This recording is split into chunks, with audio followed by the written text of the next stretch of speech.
Imagine-se um escultor, não em um ateliê empoeirado, banhado pela luz dourada que atravessa uma janela alta. No início o trabalho é gratificante, quase eufórico. Cada golpe do cinzel é uma decisão consciente de se tornar melhor. Você elimina um mau hábito e a forma se torna mais nítida. Você força a si mesmo a acordar mais cedo, a trabalhar mais, a sentir menos, e os contornos se tornam mais definidos. Amigos e colegas podem aplaudir sua dedicação.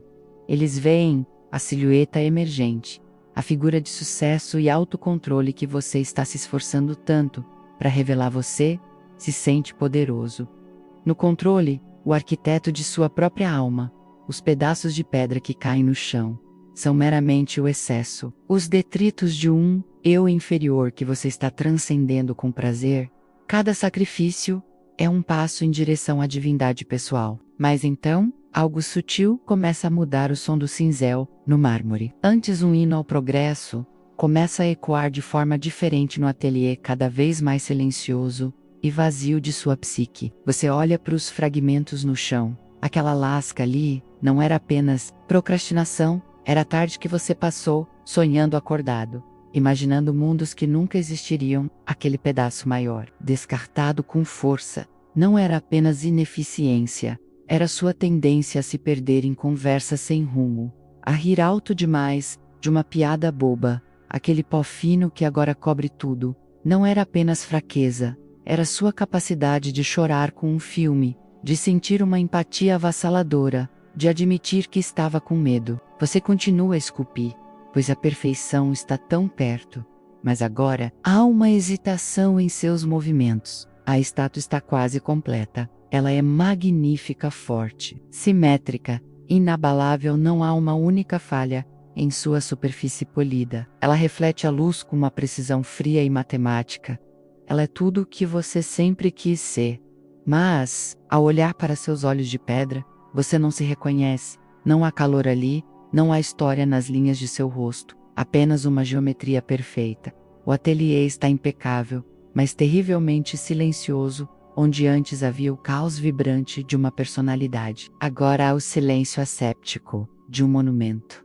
Você criou uma obra-prima e um fantasma. Nesse silêncio ensurdecedor, uma pergunta aterrorizante começa a se formar. Uma rachadura fina na superfície de sua criação, perfeita. O que acontece quando a busca pela melhor versão de si mesmo se torna uma guerra contra quem você realmente é? Em nossa cruzada para otimizar cada segundo, para biohackear a nossa biologia, para projetar nossa produtividade e para curar nossa imagem online, será que estamos nos engajando no ato final de autodestruição, mascarado como autoaperfeiçoamento? Será que, na nossa ânsia de eliminar a falha, estamos na verdade erradicando a nossa própria humanidade, a textura profundidade, a alma confusa e contraditória que nos torna nós? Este não é um dilema hipotético.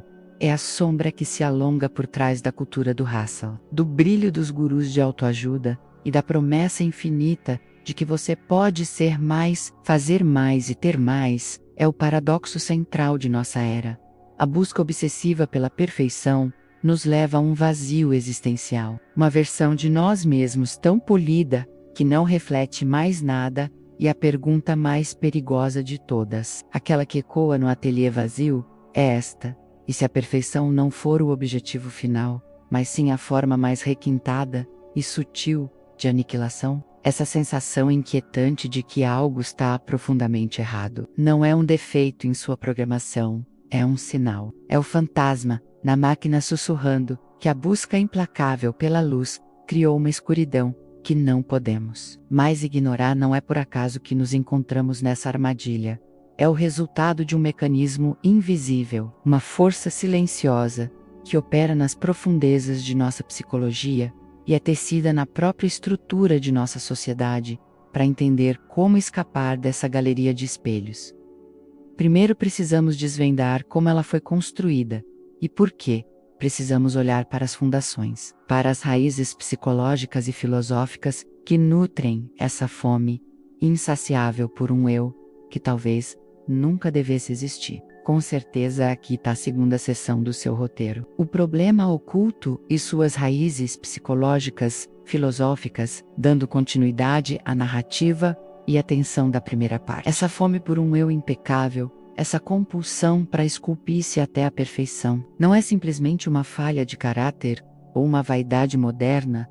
Se fosse, seria fácil de descartar. A verdade é muito mais profunda e perturbadora. Essa força é um parasita existencial que se alimenta de algumas das mais antigas e poderosas correntes do pensamento humano. Distorcendo-as para seus próprios fins, ela se aninha nas fundações de como entendemos a nós mesmos, e suas raízes se aprofundam no solo fértil da psicologia e da filosofia.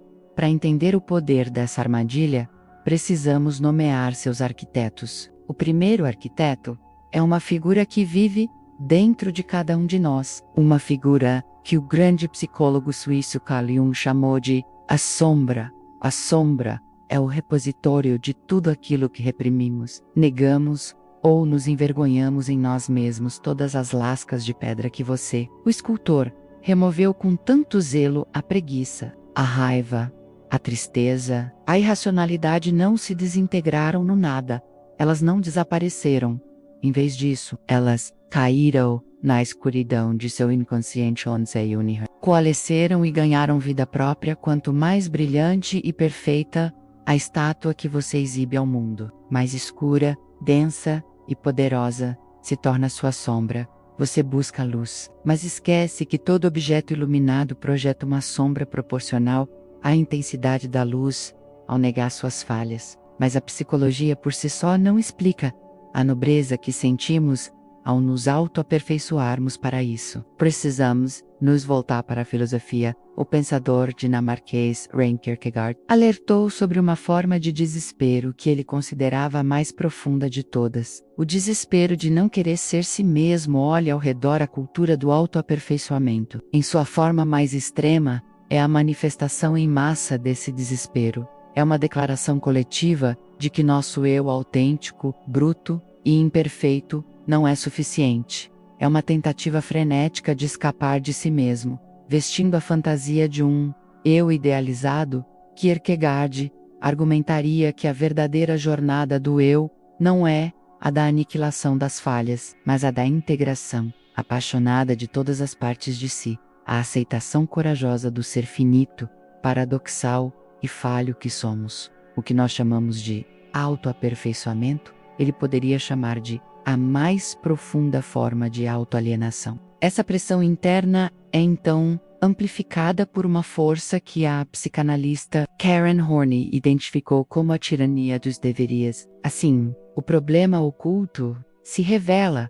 Não somos apenas nós lutando contra nós mesmos. Somos nós armados com ferramentas psicológicas e justificativas filosóficas distorcidas, travando uma guerra civil interna. Estamos tentando impor a lógica da máquina eficiência, otimização, perfeição à natureza caótica, orgânica e selvagem da alma humana. Estamos tentando nos tornar deuses, como Nietzsche talvez apontasse, mas interpretamos mal a mensagem. Torna-te quem tu és.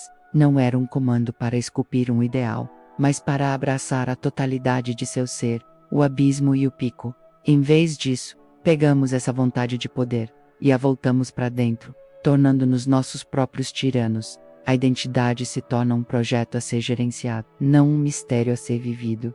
E o resultado dessa guerra não é a paz da perfeição.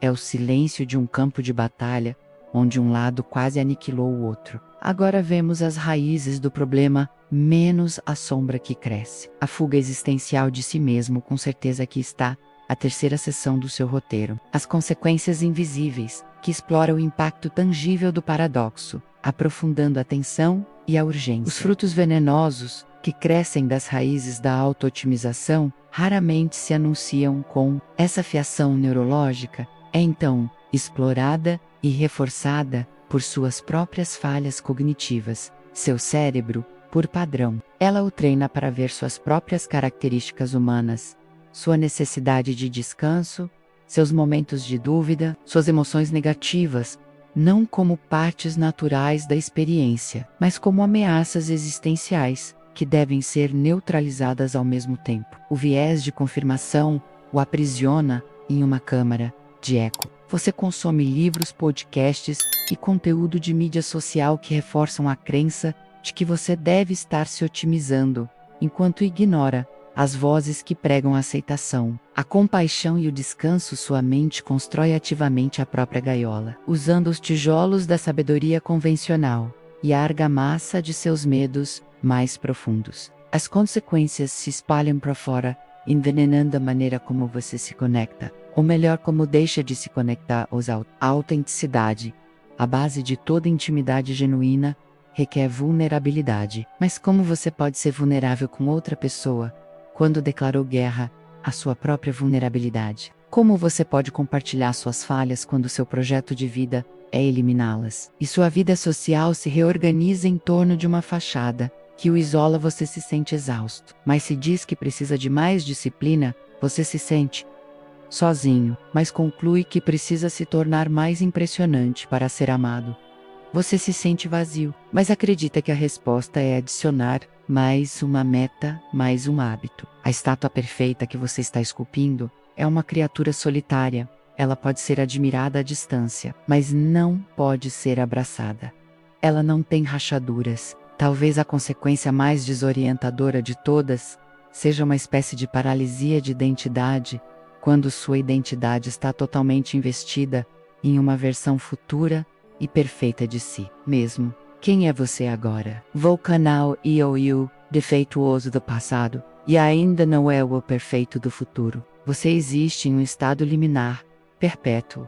Um fantasma, assombrando seu próprio presente. Você não pode aproveitar um momento de lazer porque a voz do tirano diz que você deveria estar sendo produtivo. Você não pode aceitar um elogio, porque sua mente já está focada na próxima falha a ser corrigida. Sua vida se torna uma longa preparação para um evento principal, que nunca chega a essa existência ainda não cria uma ansiedade de baixo grau que permeia tudo. É o fardo de ser um projeto inacabado, não no sentido alegre de crescimento, mas no sentido estressante de inadequação perpétua. Assim, a armadilha se fecha. Seu cérebro está quimicamente viciado na busca, sua mente cognitivamente enviesada para perpetuá-la. Com certeza, chegamos ao ponto de virada. Aqui está a quarta seção do seu roteiro. Como se libertar, que introduz a mudança radical de perspectiva e as soluções contraintuitivas. A pergunta que deixamos pairando no ar: e se a saída for abandonar a planta baixa por completo? O primeiro ato dessa arqueologia interior é o mais corajoso. Você deve descer à escuridão e iniciar um diálogo com sua sombra, aquela parte exilada de você, cheia de raiva, medo e tristeza. Não é seu inimigo, é um mensageiro. A psicologia junguiana nos ensina que a integração, e não a erradicação, é o caminho para a totalidade. Em vez de perguntar como posso eliminar a minha ansiedade, comece a perguntar o que esta ansiedade está tentando me dizer, do que ela está tentando me proteger. Em vez de suprimir sua raiva, pergunte qual limite meu foi violado, para que esta raiva surgisse como uma guardiã. A sombra guarda uma energia imensa. Quando você a reprime, ela vaza em sabotagem e neurose. Mas quando você a ouve, quando você a honra, você reintegra essa energia. Você não se torna perfeito. Você se torna inteiro. E a inteireza tem um poder que a perfeição jamais conhecerá, o poder da autenticidade inabalável. O segundo passo é um ato de rebelião contra a cultura do mais. É a prática da grande subtração. Pegue seu telefone, olhe para os aplicativos que medem, rastreiam e quantificam sua existência. Olhe para os feeds de mídia social que lhe vendem imagens de perfeição inatingível. Agora, comece a subtrair, exclua, deixe de seguir, cancele a inscrição. Isso não é um ato de desistência, é um ato de guerra para recuperar sua soberania cognitiva. Cada guru que você silencia, cada métrica que você abandona, cria um espaço vazio no início. Esse espaço parecerá desconfortável. É o silêncio que resta quando o tirano dos deverias perde a voz. Mas gradualmente, nesse silêncio, outra voz começará a emergir, uma voz mais suave, mais antiga, A subtração, não cria um vácuo. Ela cria um santuário, para que seu eu autêntico possa finalmente falar, livre do barulho incessante da otimização. É aqui que descobrimos uma filosofia antiga que o mundo moderno esqueceu, encapsulada na arte japonesa do kintsugi.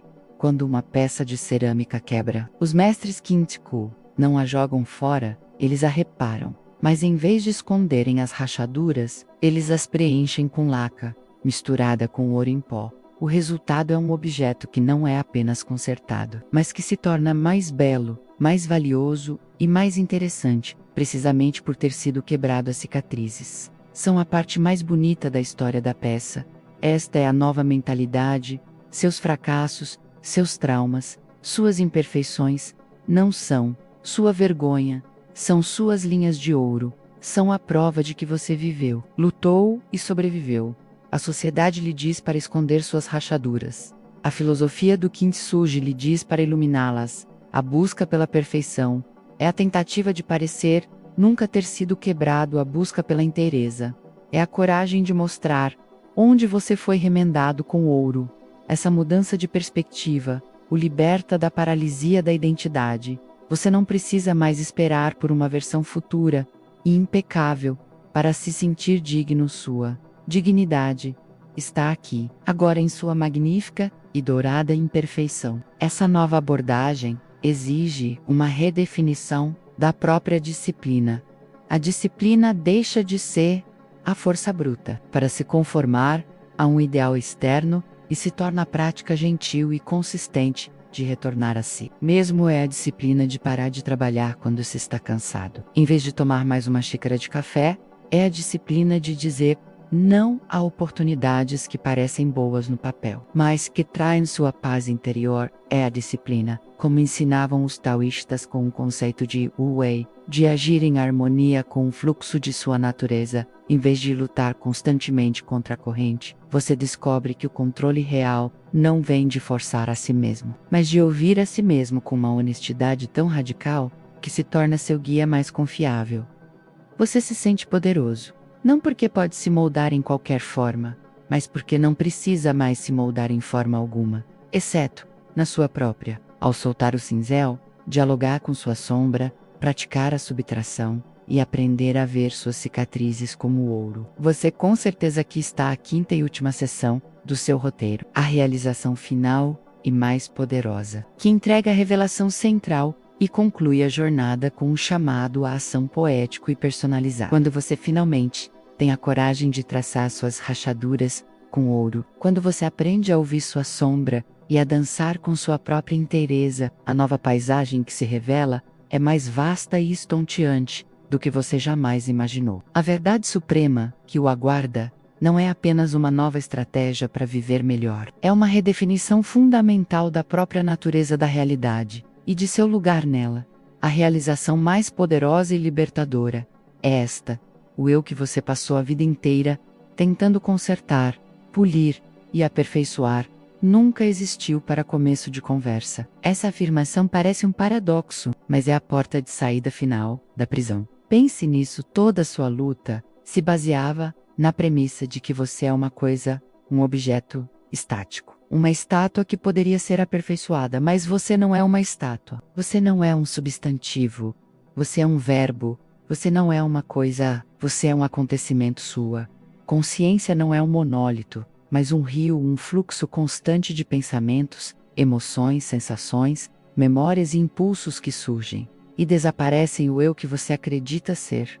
É uma história que sua mente conta para dar sentido a esse fluxo incessante. É um padrão momentâneo na água corrente, não a água em si. E aqui, tudo se encaixa. De repente, a luta do passado se torna dolorosamente clara. A razão pela qual a busca pela perfeição era tão exaustiva e fútil é porque era uma tentativa de congelar um rio. Era uma guerra contra a própria natureza da existência, tentar manter um estado de humor perfeito. Uma produtividade perfeita, uma vida perfeita é como tentar segurar a água em suas mãos. Quanto mais você aperta, mais ela escapa. A ansiedade que você sentia era o atrito entre a ilusão de um eu estático e a realidade de seu fluxo constante à exaustão era o cansaço de lutar contra a correnteza do universo. O vazio era o eco de uma identidade construída sobre uma fundação que não existia. Essa percepção não leva ao niilismo, mas à mais profunda libertação. Se não há um eu fixo, então não pode haver um eu defeituoso. O tirano dos deverias perde completamente seu poder, pois não há um sujeito permanente para tiranizar a necessidade de se comparar com os outros. Se dissolve, pois como se pode comparar um rio com outro? Cada um tem seu próprio curso, sua própria velocidade, sua própria canção. A pressão para se encontrar desaparece, substituída pela permissão para simplesmente ser o processo, ser o fluxo, ser a dança, momento a momento da vida, se desdobrando. Você para de tentar controlar o rio e, em vez disso, aprende a navegar em suas correntes. Você para de tentar consertar a si mesmo e começa a experienciar a si mesmo. E você olha para fora e vê essa mesma verdade refletida em todos os lugares. O cosmos não é uma coleção de objetos estáticos, é uma dança de energia. Uma floresta não é uma coisa, mas um processo de crescimento, decomposição e renascimento.